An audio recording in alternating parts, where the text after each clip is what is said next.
Zee 24 तास एक पाऊल पुढे। मोक्षाचं प्रवेशद्वार असलेली नगरी म्हणजे अर्थात आळंदी। संतश्रेष्ठ ज्ञानेश्वर महाराजांच्या वास्तव्यानं पावन झालेली ही नगरी सज्ज झाली आहे। माऊलींची पालखी 11 तारखेला प्रस्थान ठेवते, त्यासाठी देवस्थान ट्रस्टची तयारी पूर्ण झाली आहे। संथ वाहणारी इंद्रायणी, त्या काठी असलेलं हे संत ज्ञानेश्वर महाराजांचं समाधी मंदिर।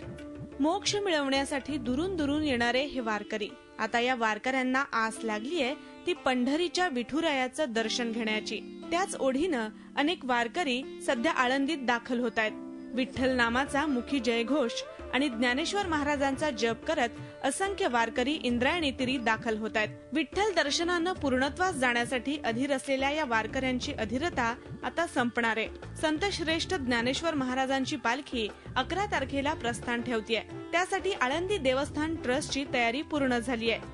देवस्थानच्या वतीने सगळं शासकीय पत्रव्यवहार मीटिंग या संपूर्ण झालेले आहेत। मांडवाची तयारी झालेली आहे।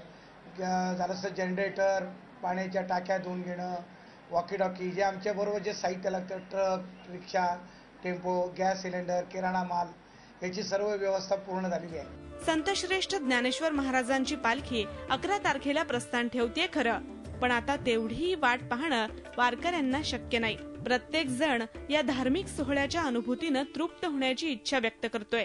त्यांची ही इच्छा काही दिवसातच पूर्ण होणार आहे। झी 24 तास साठी पुण्याहून कैलासपुरीसह ब्युरो रिपोर्ट। झी 24 तास एक पाऊल पुढे।